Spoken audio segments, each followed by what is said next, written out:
घरफोड्यातील आरोपी मुंबईतून जेरबंद, शाहूपुरी पोलिसांची धडाकेबाज कारवाई, 9.20 लाखांचे सोन्याचे दागिने परत मिळवले. शाहूपुरी गुन्हे प्रकटीकरण शाखेने पुन्हा एकदा आपली धडाकेबाज कामगिरी सिद्ध केली आहे. अवघ्या काही दिवसात घरफोडी प्रकरण उघडकीस आणत मुंबईतून संशयित आरोपीला अटक करण्यात आली. त्याच्याकडून तब्बल 9,20,000 रुपयांचे 13.5 तोळे सोन्याचे दागिने हस्तगत करण्यात पोलिसांना यश आले आहे. अटक केलेल्या आरोपीचे नाव ऋषिकेश पांडुरंग देटे, वय वर्ष 29, राहणार कोपर खैरणे, नवी मुंबई असे असून चौकशी दरम्यान सुरुवातीला उडवाउडवीची उत्तरे दिल्यानंतर शेवटी त्याने गुन्ह्याची कबुली दिली. दिनांक 4 सप्टेंबर 2025 रोजी शाहूपुरी पोलीस ठाण्यात घरफोडीची तक्रार दाखल झाली होती.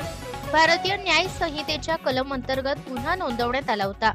गुन्ह्याच्या तपासादरम्यान गुन्हे प्रकटीकरण शाखेला गुप्त बातमीदारामार्फत आरोपी मुंबईत असल्याची खबर मिळाली.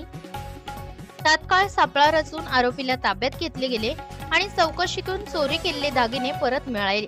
या कार्यवाहीस पोलीस अधीक्षक तुषार जोशी, अपर पोलीस अधीक्षक वैशाली कडूकर, उपविभागीय पोलीस अधिकारी राजीव नवले यांचे मार्गदर्शन लाभले.